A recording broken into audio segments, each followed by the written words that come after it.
Muchas gracias a Gerardo Ledesma por esta oportunidad de reiniciar el programa Alto Contraste. Gracias a usted por acompañarnos. Alto Contraste nació hace más de 31 años, cuando yo tenía 18 años, y ha pasado por Repretel, Canal 4, Canal 6, Canal 9, Canal 11, en una nueva etapa en Canal 9, por Canal 44, Canal 66, Canal 19, Canal 27, Ticavisión, y ahora aquí con don Gerardo Ledesma en CR Prensa y sus distintas plataformas. Está con nosotros el licenciado Guillermo Ávila Vega. Él es abogado penalista, experto en delitos sexuales y en denuncias falsas contra los hombres. Vamos a hablar a profundidad de este tema.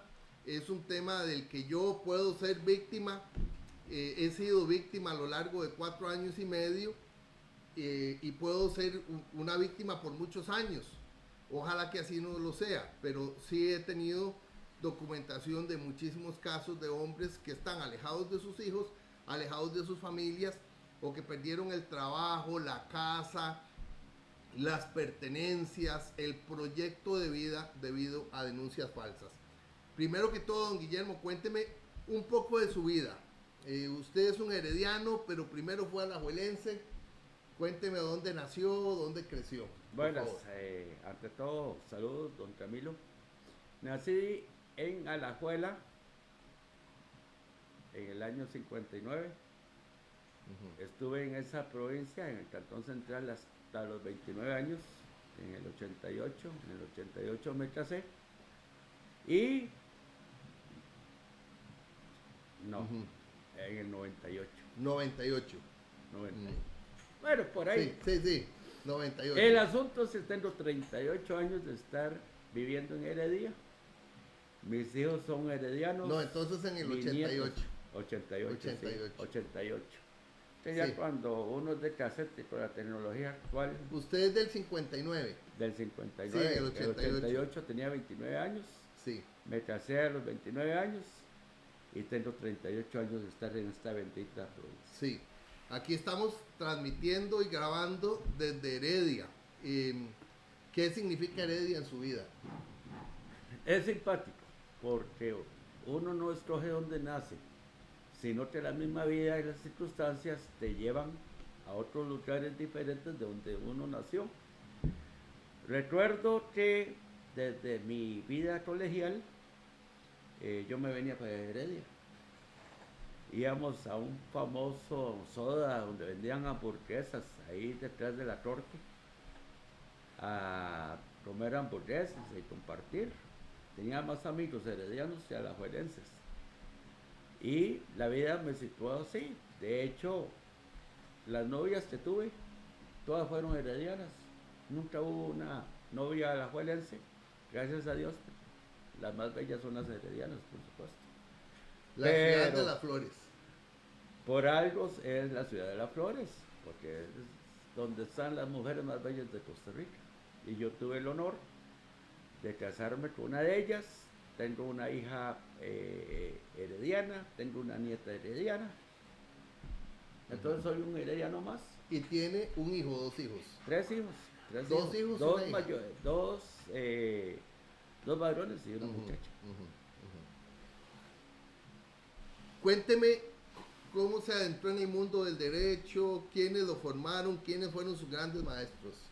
Mira, cada ser humano trae su gen. Dios nos da la capacidad de desarrollar una habilidad, y esa habilidad es nata.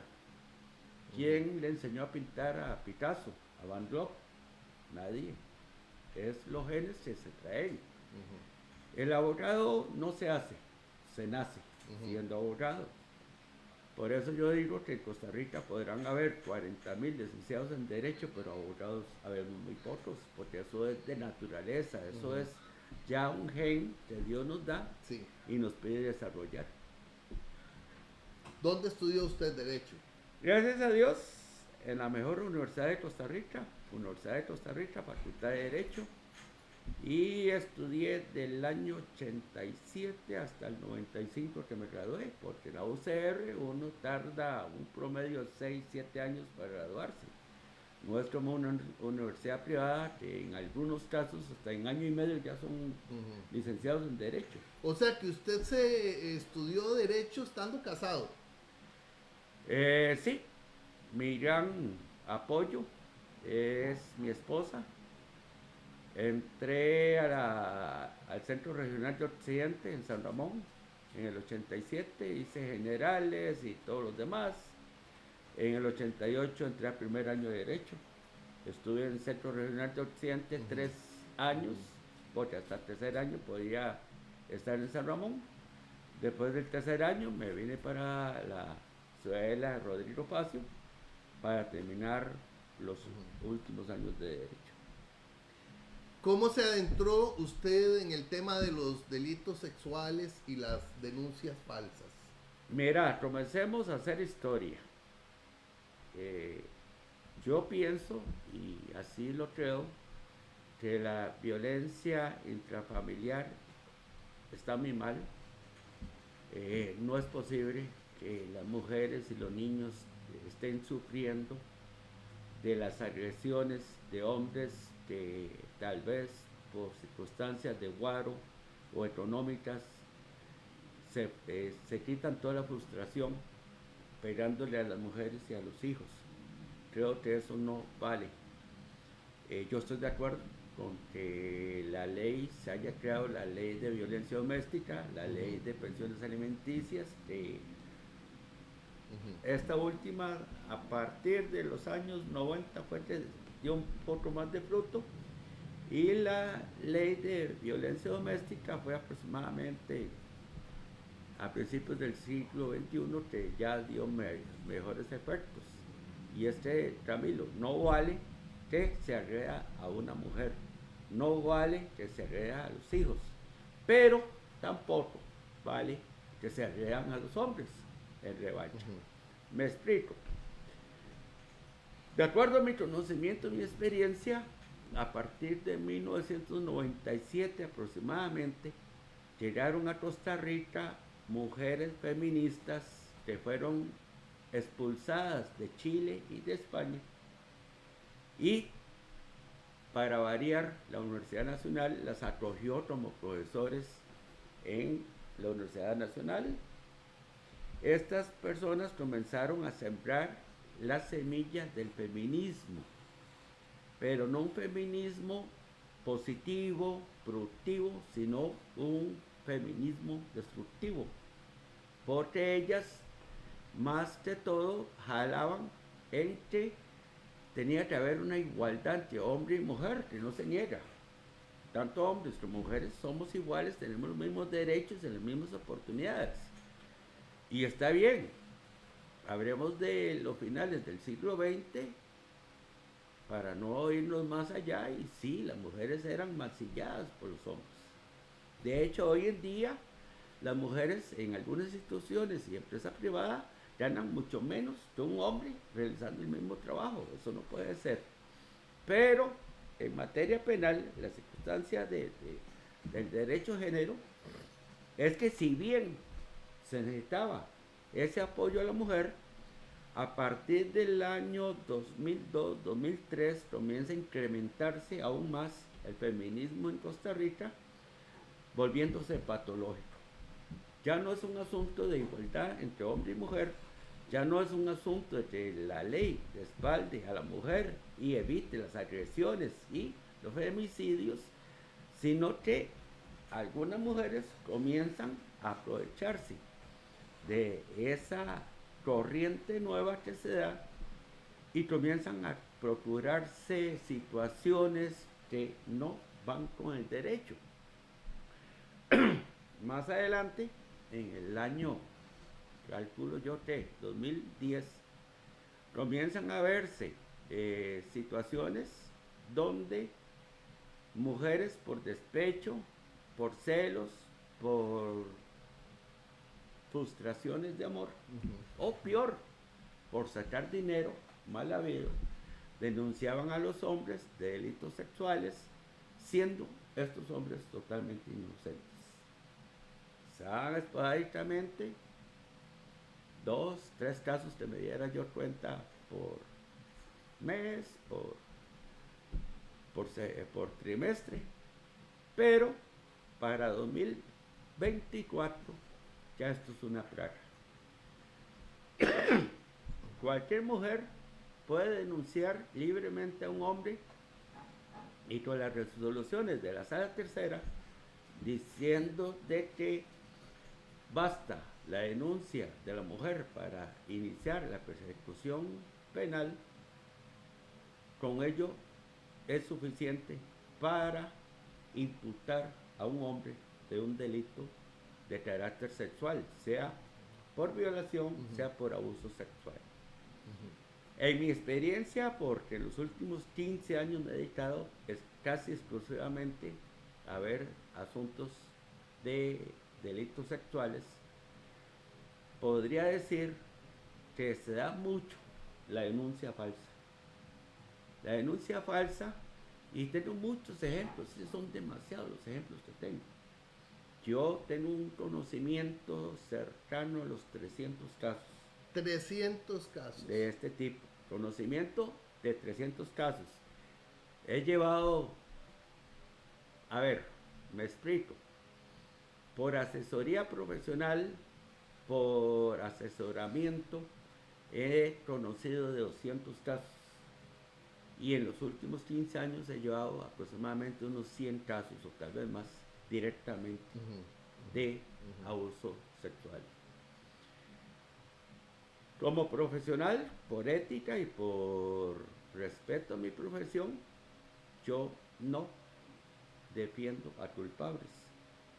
Cuando efectivamente, en la privacidad de mi oficina y guardando los principios del secreto profesional, un cliente me dice, sí, mire, yo llegué muy loco, llegué borracho y hice esto y la orillé a tales y tales cosas. Tenemos el principio que el imputado tiene derecho a la defensa, pero ya no va a ser una defensa para sacarlo de la persecución penal, sino que es una defensa para garantizarle de que no se va a ir más allá. Y el debido proceso. Del debido proceso, en algunos casos. Y hemos llegado a lo que es el proceso abreviado, donde el imputado, mi cliente, acepta que cometió el error y se negocia con la fiscalía una sanción penal menor a la que se hubiera podido producir si se hubiera ido a la etapa del contradictorio. En otros muchos casos, me he dado cuenta de que han habido hombres que han sido denunciados injustamente, pero con tales muchísimos casos. Para citar 3 ejemplos típicos, el de un caso en que la hija denunció al papá de que le había abusado 4 veces tocándole los senos, y al final pudimos demostrar ante el Tribunal de Juicio de Heredia que la verdad real de los hechos era que la chiquita quería irse de la casa a vivir con la tía materna, entonces había inventado todo para perjudicar al propio papá. Tuve otro caso de un muchacho joven que trabaja para una empresa pública, una persona realmente muy vulnerable, era una persona de 32 años, con un salario humilde. Desgraciadamente, una señora mucho mayor que él lo enamoró, se lo llevó a vivir a la casa de ella. Ella tenía previamente 3 hijas, una de 12 años, otra de 14 y una de 17. Y resulta que el muchacho se convirtió en el proveedor de la familia. Entonces todos los dineros que recibía iban directamente a las manos de la señora. No tenía derecho ni a comprar su paquete de cigarros. Bueno, no fumaba, pero digámoslo coloquialmente. Y este muchacho un día se molestó, se cansó de ser explotado. Entonces le dijo a la señora de que iba a abandonarla, que se iba a ir de la casa para irse a vivir a la casa de los padres de él. ¿Qué pasó? Pues al día siguiente apareció la menor de 14 años denunciándolo ante la Fiscalía de Heredia, diciendo que le había tocado los senos la noche anterior, aprovechando que la mamá estaba haciendo comida. Y por supuesto, con solo esa mentira, se inició todo el proceso penal. La fiscal en ese entonces, no voy a reservar el nombre, pero era una persona impertinente, feminista, hasta decir basta. Don Guillermo Ávila Vega, por si alguien está preguntando, don Guillermo Ávila Vega. Y me interesa la voz en off, Gerardo, ahora en un ratito para que empieces a hacer preguntas. Sí. Y resulta que yo conocía a la señora. De hecho, había logrado la señora que el muchacho le financiara un vehículo. Entonces habían llegado a mi oficina a hacer el traspaso del vehículo. Y, ¿cómo te? Sí, me están denunciando de abusos sexuales porque supuestamente yo le toqué los senos a la muchacha de 14 años. Y yo no, y es un alma de Dios, es un pan de Dios ese muchacho. Nunca. Para no cansarlo todo el cuento y conociendo el sistema judicial nuestro, que es inquisitivo, eso nadie me lo quita de la mente. Aquí, Tres Pelos, hace muchos años lo dijo, en Costa Rica no hay justicia y no hay, peor ahora. Fui y hablé con la señora y le dije, señora, tome en cuenta, su hija tiene que ser valorada por trabajo social. Vamos a pedir que se valore psicológicamente y de ser necesario la voy a llevar a la cama de Gesell para científicamente demostrar que está mintiendo. Y ella ya tiene 14 años, cuando en eso ya había pasado la ley penal juvenil, que después de 12 años puede ser perseguida. Hágame el favor, usted sabe quién es este muchacho, usted sabe qué tipo de persona es, usted sabe que le están montando una mentira, una denuncia calumniosa, o retiran la denuncia o yo me encargo de revelar la verdad de todo y vamos a ver qué pasa al final. Mira, Camilo, lo simpático fue de que 2 días después llegó la chiquita de la mamá diciendo que no, que todo era mentira, que el problema era que ellos eran muy pobres y que el muchacho se iba a ir y que nadie le iba a dar la comida y pagar el alquiler, los servicios públicos, etcétera, etcétera. Entonces que iba a quitar la denuncia. Y llegó la fiscal y dijo que no podía quitar la denuncia. Que no podía quitar la denuncia. Que no podía quitar la denuncia, olvidando a la fiscal que la mamá de la chiquita no ofendida podía renunciar a la instancia. La renuncia a la instancia es cuando yo no quiero seguir con una persecución penal. Es mi derecho. Al final de cuentas, el fiscal adjunto, recuerde que en toda fiscalía hay un jefe que es el fiscal adjunto y están los fiscales auxiliares. El fiscal adjunto accedió a que se quitara la denuncia y se liberó al muchacho de esa carga. ¿Qué otros casos? ¿Y se separaron o siguieron? No, esos muchachos se fue y nunca más lo volvió a ver a la señora. He tenido otros muchos casos. Por ejemplo, un caso, a mí no me gusta tomar casos ya avanzados, me gusta iniciarlos desde el inicio, valga la redundancia. Y usted tiene una gran experiencia. A mí no me gusta tomar un caso en donde ya ha sido manoseado y mal manejado, después uno tiene que llegar a resolver lo que no resolvió el colega al inicio. Resulta que era un profesor que conoció a 2 hermanas.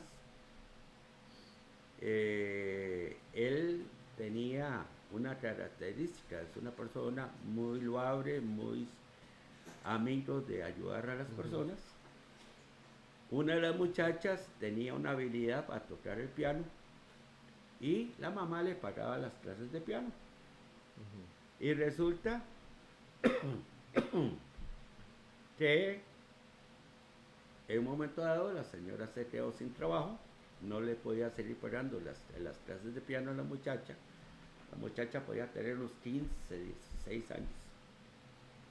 Entonces el profesor, mi cliente, bueno, cuando en eso no era mi cliente todavía, se ofreció a pagarle las clases de piano. Fue donde la mamá, fue a hablar con la familia, mire señora, yo sin un interés vengo a ofrecerme para que ella siga estudiando piano, porque es una persona que tiene sus habilidades para tocar piano. La familia estuvo de acuerdo, todo estaba muy bien. Una noche, para un diciembre, lo invitaron a la cena de Navidad de la familia. Y el tío de la muchacha, llegó con una novia, pero ambos llegaron borrachos a la misma fiesta, en la misma casa de todos. Y la abuelita, la mamá de la muchacha, se molestó porque habían llegado en ese estado y que estaba el invitado del profesor. Entonces se hizo una trifulca. El hermano vivía en la casa. Era una casa que estaba la abuelita, el hijo, la hija, y la hija tenía las dos chiquitas, de 15, 16 años por ahí estaba. Se hizo una trifulca y el hermano comenzó a decir que por qué él, siendo hijo de la abuelita, de la señora, sí, el que llegó borracho,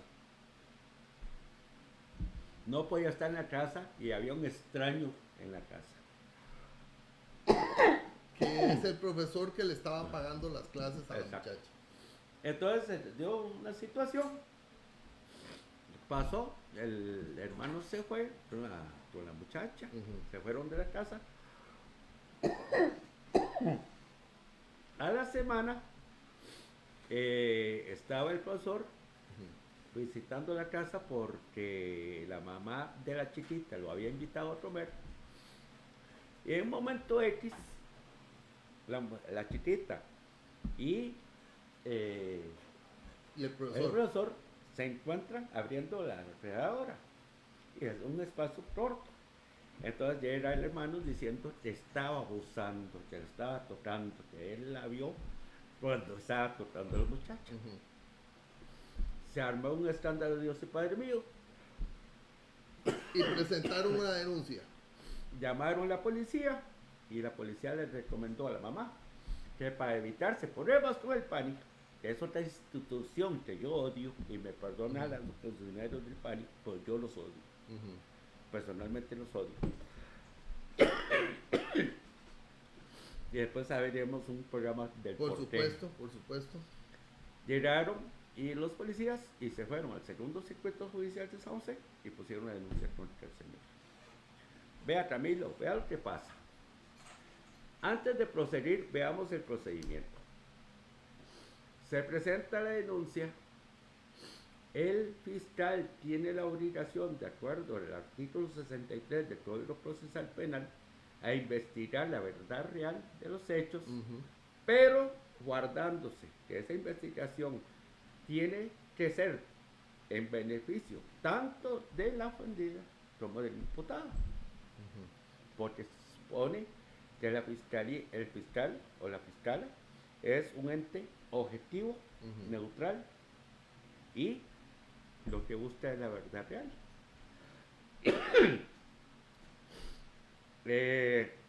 La obligación de la fiscalía es investigar la noticia de crímenes. El imputado, si no tiene medios económicos, el Estado le puede suministrar un defensor público. ¿De acuerdo? ¿Cuál es el problema? De que la fiscalía simplemente atendió la denuncia de la mamá que fue obligada por el hermano a denunciar al profesor porque supuestamente la estaba abusando, cosa que nunca fue. Y nunca realizó ningún acto a favor del profesor investigar. Se dice porque no se pudo contar con el testimonio de la abuelita, que la abuelita estaba muy contenta con el profesor, de que la abuelita estaba viendo las cosas, pero como era un testigo del profesor, nunca la tomaron en cuenta, ni siquiera la llamaron a rendir testimonio. Van a trazarlo todo el Y era cuento. un testigo importantísimo porque además es la mamá de quien denunció. No, la mamá y la suegra. Ajá. Y resulta que Lo condenaron. no, resulta, espérese el vacilón. Resulta que la fiscalía lo acusó de 2 abusos sexuales en concurso material, que le tocó los senos y que le tocó las partes íntimas. Testigo, el hermano. Y la mamá, por X y razón, apadrinó la denuncia. La muchacha vertió una denuncia confusa, sin estructura, sin lo que uno espera de un relato de hechos coherentes. Sí. Sino que fue, pues la fiscal simplemente presentó la acusación. El defensor público no hizo nada. Llegó a manos del juez penal. Ok, tenemos 3 instancias en el proceso penal en estos casos. 1, la fiscalía que debe de investigar. Sí. Investiga y acusa. Decidir si solicita el auto de elevación a juicio o si pide la desestimación de la causa, porque no hay pruebas para ello. El juez de garantía, el juez penal, es un funcionario que debe garantizar la transparencia de la investigación. Pero con todo respeto a estos señores, muy pocas veces he visto un juez penal que realmente se ponga los zapatos, se ponga los guantes y haga su trabajo como tiene que hacerlo. Puedo asegurar que el 98% de los jueces penales no les interesa analizar ni revisar nada. Se dice en lo interno de los tribunales que hay un procedimiento en la fiscalía, se dice, que no lo puedo comprobar, no lo puedo asegurar, de que toda acusación por delito sexual tiene que ir a juicio por fuerza. No hay derecho a desestimar, salvo que ya el asunto esté de más. Llega el asunto al juez penal, el juez penal ni se inmuta, simplemente resuelve que tiene que pasar a juicio. Se va al juicio y Camilo, yo tengo la grabación en mi oficina de la audiencia, en donde el defensor público le dice al tribunal que perdonen la falta de participación activa de la defensa porque hasta ayer me entregaron el caso. O sea, no puedo ni ver el expediente. No pudo ver nada. Y el muchacho fue condenado, si no me equivoco, a 9 años de prisión. 7 o 9 años de prisión. Yo conozco el caso porque la hermana del muchacho, del profesor, me pide que realice el proceso de casación penal. Y lo simpático es que cuando yo comienzo a investigar para realizar la casación, resulta que hay un grupo de documentos en donde es la muchacha quien le está pasando el montón de mensajes por WhatsApp de que ella lo quería mucho, que era una persona muy simpática, que ella lo... Si hubo algún sometimiento, fue la muchacha hacia él. Y antes o al día siguiente de la denuncia penal, le ponen un WhatsApp donde dice: mi abuelita, este nombre, dice que esto es injusto, que no tienen por qué denunciarlo a usted. Ella vio que simplemente a la hora de abrir la refrigeradora chocaron, pero como el hermano tenía el problema con tenía el problema de la... ¿Y qué pasó en casación? Desgraciadamente, casación,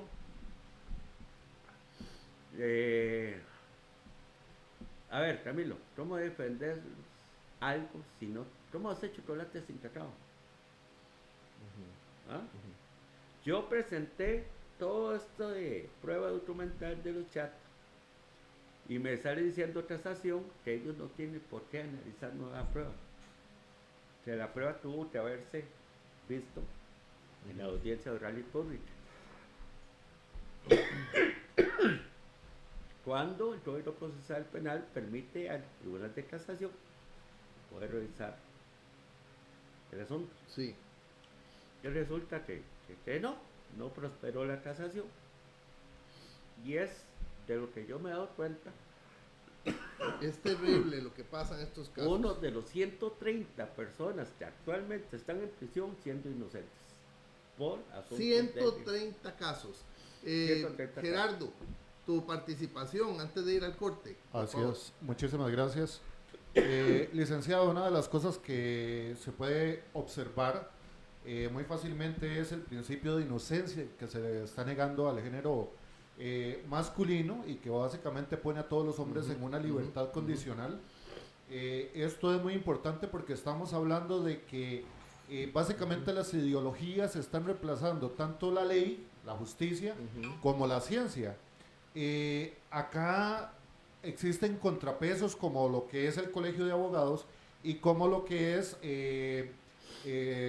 ¿cómo es que se llama? Investigación judicial, que básicamente hoy la única forma de zafarse es declarar el caso indubio pro reo cuando no logran meter a la persona a la cárcel.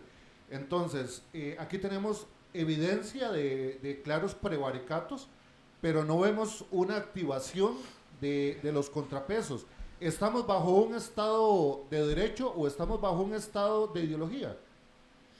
Bueno, de los dos un poco. Estamos bajo un estado de derecho porque sí tengo que decir también que yo defiendo los tribunales de juicio. Los tribunales de juicio realmente son jueces bastante preparados que me han dado mucha confianza. Donde está el problema es en la fiscalía, en algunas, en la gran mayoría, desgraciadamente, al menos puedo citar la del segundo circuito judicial de San José, la del primer circuito, la de Heredia, la de Alajuela, la de Pavas. Inclusive hay fiscalías en Limón, en la de Limón yo he tenido casos también. Hay fiscalías que simplemente, por ejemplo, le voy a poner un caso, para contestarte la pregunta, don Gerardo, yo tengo coche de casos. Lo sé.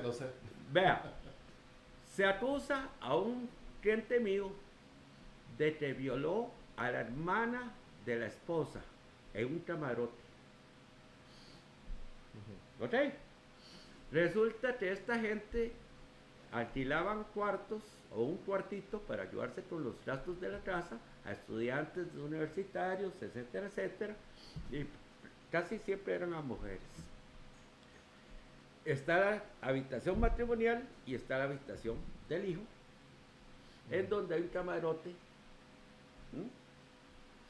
Y dice la denuncia de la hermana de la esposa. De la esposa de cada uno. De que, en la primera denuncia, que fue violada en la cama matrimonial de la pareja.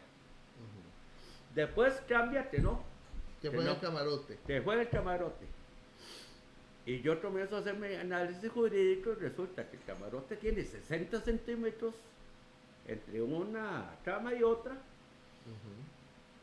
tiene un promedio de 1 metro de ancho por 1,5 metros de largo. Y la muchacha describe la denuncia que la tiró, que le arrancó el blue jeans, porque estaba con blue jeans, y que le tuvo el acceso carnal. ¿Dónde? En 60 centímetros puede usted hacer eso. Y es una muchachita que tenía su físico, Su corpulencia. su corpulencia. ¿Cómo hizo este tipo para con una mano sostener a la muchacha, con otra mano quitarle los pantalones y bajarle? Imposible. Llevo 3 testigos a la fiscalía. Te van a señalar de que ellas estuvieron alquilando el cuartito, etcétera, y que el muchacho siempre fue muy respetuoso, etcétera, etcétera. ¿Sabe qué me dijo la fiscal? Esos son los testigos del violador. Del violador. Una fiscal que debe ser objetiva y neutral. Y le dice, estos son los testigos del violador. Esos son los testigos, usted me trae el violador. Una abogada, una trabajadora social y una enfermera del Hospital San Juan de Dios, que habían sido cuando estudiantes. Ajá. Entonces, respondiendo a tu pregunta, sí hay justicia, sí hay derecho, sí hay garantías procesales en los tribunales de juicio. Pero en la fiscalía, Hay en la gran ideología. mayoría, hay ideología de género en contra del hombre. Y supuestamente dice el principio de inocencia, que nadie es culpable hasta que se demuestre lo contrario. Y en estos casos En es al Costa revés. Rica es usted culpable, ve a ver cómo se defiende, papá. Gerardo. Ahí se me suma una segunda pregunta, y es precisamente que las denuncias falsas contra personas que son víctimas, que obviamente le superan en fuerza, puede llevar más bien a atentar contra la vida de una denunciante falsa, porque muchas veces cuando una persona se ve sometido a que puede tener cierta cantidad de años por asesinar a alguien y cierta cantidad de años por una denuncia falsa, y que sabe que una vez que salga de las celdas la amenaza sigue ahí, muchas personas más bien pueden pensar que la mejor solución para su propia libertad es acabar con la vida de aquella amenaza. Entonces, no están promoviendo más bien a través de estas leyes atentar contra la vida de estas personas que hacen las denuncias falsas. O sea, las ideologías están poniendo en riesgo la vida de las mismas mujeres. No, vieras que no pienso eso. Más bien pienso que esta práctica indebida por parte de la Fiscalía de Género de nuestro país, más bien están provocando 2 cosas. Una, Perdón, el suicidio por Ajá. parte del diputado. Ajá. Porque muchos clientes me han dicho, yo mejor me voy a matar, yo no me voy a enfrentar a eso. Exactamente. Eso es lo que me he están encontrado promoviendo. yo. Y lo segundo es de que estas personas que acusan falsamente no lo hacen con una persona agresiva o que vayan a poner en riesgo sus vidas. Pero Lo hacen con personas pasivas, Ajá. gente inocente, gente trabajadora, gente lo están usando como método de extorsión. de extorsión. O sea, la ley estaría dándole una herramienta para cometer un delito, básicamente de un género contra otro. No es la ley. La ley en este país yo la defiendo. Yo digo que la ley está bien. Es la forma La en que fiscalía, la por ejemplo. fiscalía procede con las denuncias por abusos sexuales, que no es la correcta. Debería ser imparcial y Sí. objetiva. Hace poco en una audiencia preliminar resulta que ¿quién representa a la víctima? La oficina de la víctima. Hay una oficina en el Poder Judicial con abogadas que son las responsables de ir a las audiencias con la supuesta víctima. La fiscal no puede estar con la víctima. La fiscal no puede estar jiji con la víctima porque es neutral. Y llegamos a la audiencia y resulta que estoy yo con mi cliente y la fiscal con la víctima en un hecho totalmente falso, y se lo resumo en 2 minutos, una persona te dice que mi cliente la violó en 4 ocasiones, cuando 2 fueron en Costa Rica y 2 en Miami. Pero Camilo, lo que pasa, y tal vez analógicamente con el caso suyo, resulta que las 2 violaciones en Costa Rica fueron en la casa de mi cliente, porque ella llegaba a buscarlo. Y tuvieron en Costa Rica aproximadamente 15 encuentros sexuales. Pero ella dice que fue violada 2 veces en esos encuentros. Pero una semana después viene mi cliente y le ofrece ir a Miami a pasear y se va con el cliente a pasear. Entonces, ¿cuál violación? ¿Cuál violación está sufriendo esta muchacha? ¿Quién? ¿Cuál ser humano, siendo víctima de un agresor sexual, se va para Miami a pasear?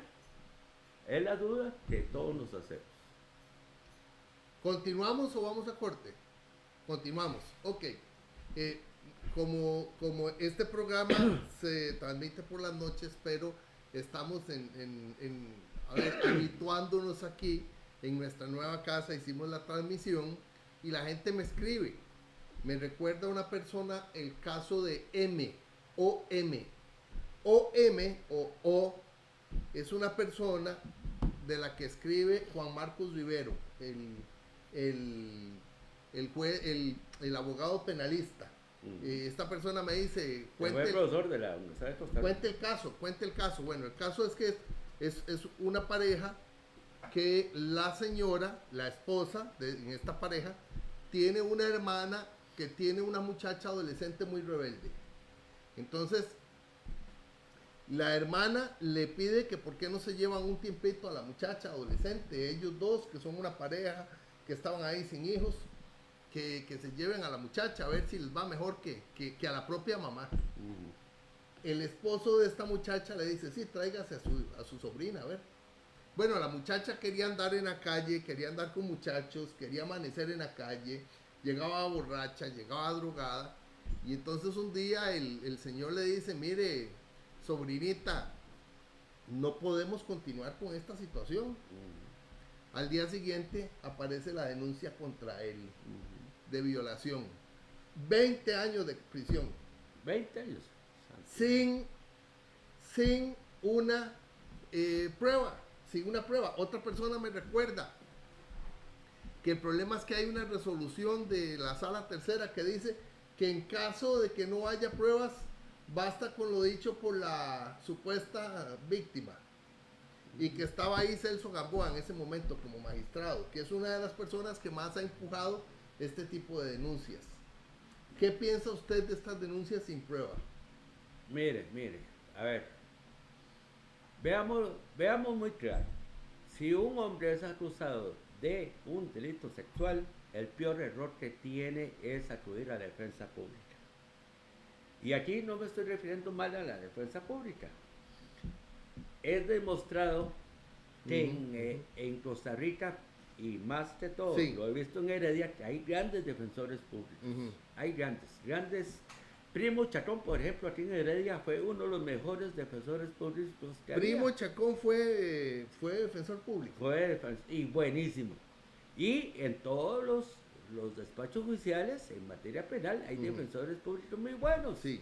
Pero ¿qué pasa, Camilo? Cada uno tiene 200, 300 casos de circulante. ¿En qué momento van a tener el tiempo para dedicarle a investigar una denuncia sexual? Y acuérdese que hay fiscales que procesan la denuncia, piden la intervención de trabajo social y psicología, el departamento de psicología y trabajo social del Poder Judicial, que me deja muchas dudas. Hacen un semi-informe y con ese informe, más la denuncia, piden la audiencia preliminar para solicitar la apertura a juicio. He tenido casos que eso no dura 2 meses. Cuando yo tomo un caso, normalmente duro entre 6 a 9 meses en la investigación. ¿Por qué? Porque primero tengo que llevar a un psicólogo un profesional, forense, psicólogo forense privado, para que me analice el estudio a medias tintas que hace el Departamento de Psicología del Poder Judicial. Tengo que pedirle al fiscal, en ciertos casos, que se remita a Medicatura Forense, al Departamento de Psicología y Psiquiatría del OIJ, a la menor, para hacer una entrevista en la Cámara de Hesse. Tengo que realizar estudios para que en ciertos casos se valore las pruebas que le realizaron a la mujer, a la niña o a la señora, en cuanto a violaciones, de los estudios que se le hacen en busca del ADN del imputado. Entonces es un trabajo muy minucioso, es mucho trabajo. Eso no lo puede hacer un defensor público. No tiene el tiempo, no tiene las herramientas, tiene 200, 300 casos encima de él. ¿En qué momento? Por eso yo saco mi estadística.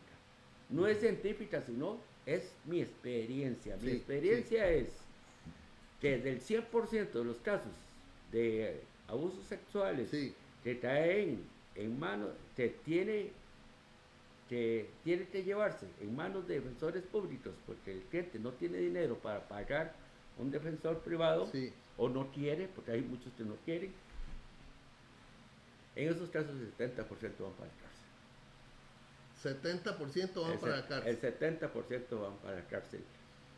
Un 20%, póngale un 25% porque toparon con un buen defensor público, o bueno, reitero, para mí, de la defensa pública, un 75% son muy buenos defensores, hay 25 que no. Tengo aquí una pregunta buenísima de una señora que está en esta lucha con nosotros. Dice que si un serio problema es que los hombres que saben que son inocentes se descuidan porque saben que son inocentes. Sí, yo tengo un caso famoso porque les voy a dar nada más este asunto. Este cliente le pidió permiso al Tribunal de Juicio de Alajuela para ir a orinar y se escapó. Y eso fue hace aproximadamente unos 20 años. El asunto es que a esta persona yo le decía, mire, hay que buscar tal prueba. El doctor Alvarado fue mi profesor de medicina legal. A él lo estaban acusando de 7 delitos de violación y 4 delitos de violación y 9 de abuso sexual contra 3 menores de edad. Y lo simpático es que una niña de 6 años, la fiscalía acusaba de que había sido violada 2 veces por mi cliente. Se sabe que las mujeres hasta los 13 años terminan de desarrollar su aparato reproductor. Imagínense, Ramiro, lo que hubiera pasado si un miembro eréctil de un hombre maduro haya violado a una niña de 6, 7 años. Las hemorragias que se arman. Inclusive a una de 9 años y a una de 14 años. Entonces yo le dije, mire, fulanito, voy a llamar al doctor Alvarado para que nos sirva de perito experto, porque aquí no hay violación, porque estas niñas están en formación. No, ¿para qué? Si yo soy inocente. Mire, llamemos a las maestras de las niñas que pueden defenderte, porque ellas conocen por qué se está dando ese... No, vamos a ir a prestar si yo soy inocente. Camilo, cuando un cliente no me da el chocolate, el cacao, pues yo hacer chocolate, yo renuncio. Yo tengo una reputación que cuidar. Renuncié. Resultado, 94 años de prisión. El Tribunal de Alajuela le clavó 94 años de prisión a esta persona. Y usted cuando quiera, como periodista, va a mi oficina y ahí está toda la prueba. Qué increíble. Gerardo, resulta, para terminar este caso, sí, que los compañeros de trabajo, porque él era un profesor de estudios sociales, los compañeros de trabajo, los demás profesores, llegan de mí y me dicen, mire, necesitamos que usted le haga casación a fulanito. Y yo he renunciado, ya no puedo proseguir. Sin embargo, lo hice pidiéndole a un colega que firmara el recurso de casación. Y de 94 años se lo bajamos a 7. Y pues lo condenaron a 7 por haberse escapado, por haberse dado. Si no se hubiera dado a la fuga, lo sacamos. Pero de 94 años le pusieron 7. Qué increíble. Gerardo, ¿tenés alguna pregunta? Hay algo interesante y es que la sociedad como tal no se ha organizado contra estos abusos. Y precisamente organizaciones como Fundiapo, porque cuando se pone una denuncia contra un hombre, una denuncia falsa, afecta también a otras personas, como por ejemplo una segunda pareja, una segunda familia. Esos efectos colaterales afectan a las mismas mujeres, afectan a los mismos hijos, y básicamente se está incluso violentando derechos de los menores, cuando se supone que los derechos de los menores están por encima de muchos de los derechos que tenemos los ciudadanos. Entonces, acá hay algo contradictorio, y tal vez en los últimos 9 minutos que nos quedan, tal vez si podemos ahondar un poquito, hablar sobre esas víctimas colaterales que traen esas denuncias falsas. Mire, víctimas colaterales hay muchas. En el caso famoso de la hija que denunció al papá por 4 delitos de abuso sexual, los papás de mi cliente pasaron en una situación psicológica, mental muy seria, tanto que tuvieron que ser asistidos por profesionales en psicología. Él casi pierde el trabajo, que es algo importante.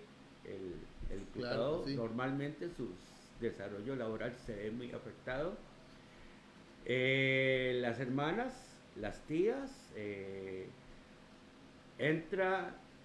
¿sería o no sería? ¿Habrá pasado? No, sí habrá pasado. Y algunas tías del imputado se alejaron de la familia porque no podían estar con una persona que supuestamente había abusado de la hija. Por parte de la hija, pues lógico, por supuesto, todo menor de edad sufre grandes situaciones de prejuicios, no solo mentales, sino sociales. Por eso es que, ahora bien, se trata de no revictimizar a la ofendida. Sin embargo, a veces no es revictimizar, sino que buscar la verdad real de los hechos. Y esto a nivel país es una situación bastante grave. Ahora, recuerdo una cosa, señores. Una vez estaba yo comentando con algunos jueces del Tribunal de Juicios de Heredia y me decían, es que la Fiscalía es un filtro. La Fiscalía debería de investigar bien y decir, no, mire, esto no nos parece. El detalle es que no es un filtro, es una etapa previa y siempre va a decir que sí. Vea, tengo un caso en donde 2 muchachas fueron al INAMO a quejarse de supuestamente una agresión verbal de un tipo, de un cliente mío, y el INAMO sí le dijo, no, vaya a los denuncias porque eso fue violación, eso no es agresión verbal. ¿Cómo en una institución como el INAMO pueden prestarse para que de forma subjetiva, aberrante al derecho, le recomienden a las personas, a las mujeres, que vayan y pongan denuncias penales? ¿Por qué? Porque saben que la Fiscalía las tramita y, señor, usted es acusado, vea cómo se salva. Esa es la situación. Ahora, algo importante para que mis colegas no me vayan a criticar, yo con don Camilo pacté de que íbamos a hablar para que el pueblo costarricense no se entendiera. No estamos hablando desde el punto de vista jurídico profesional en términos legales, porque Ujú, sería muy ujú, complicado ujú. para que muchos compañeros lo puedan entender. ¿Tenés un comentario, Gerardo? Ok, don Guillermo y yo queremos ser diputados. Estamos en el mismo partido, aquí Costa Rica manda. ¿Qué hay que cambiar en este tema? La posición de, primero, ante todo, y señores, es una realidad, don Carlos Díaz tiene que irse. Costa Rica en los últimos 30 años no ha tenido un fiscal general que valga la pena, lo hizo con toda la razón. Don Carlos Díaz tiene que abandonar la Fiscalía General de la República y muchos fiscales, y más que todo fiscalas feministas, tienen que hacerle un bien al país renunciando a sus puestos. ¿Por qué?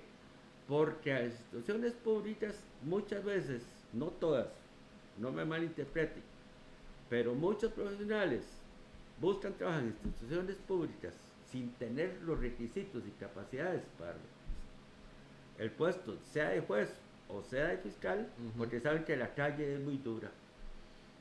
Yo a nadie les recomiendo hoy en día estudiar Derecho. Es la peor inversión que pueden hacer. Este mercado está súper Está, acaparado. Yo le pongo los ejemplos cuando yo era profesor y le decía a mis alumnos, la profesión de Derecho es como una pecera de 20 galones. En una pecera de 20 galones usted puede tener lo más 12, 15 pescaditos, pececitos. Pero ¿qué pasa si usted comienza a echarles y echarles y echarles y sí, echarles y sí, sí, echarles sí, y sí, echarles? sí. Todos nos morimos de hambre. Ujú. Gracias a Dios, por mi experiencia, por los 30 años de estar en esta profesión, Dios me da bastante trabajo. Pero los nuevos, En la Asamblea Legislativa, ¿qué cambiaríamos? ay, que no cambiar. Vea, no es aquel asunto de Cantinflas, ¿verdad? Yo te ofrezco esto, aquello y lo otro. Pero sí entraría yo con 5 posiciones muy claras. Primero, el sector vivienda. Ya no tenemos que pensar en la propiedad horizontal, tenemos que pensar en la propiedad vertical. Ujú. Ya tenemos que pensar hacia arriba, como en Europa, Ujú. como en Chile, como en Argentina. Tirar Sí, la residencia hacia arriba y no que yo quiero tener mi jardín. Dos, los bonos de vivienda. No podemos estarle dando bonos de vivienda a extranjeros. Primero mis dientes y después mis parientes. El bono de vivienda es para los costarricenses, no para los extranjeros. En Guararí, el 40% de los bonos de vivienda que se repartieron fueron para extranjeros. ¿Y los ticos?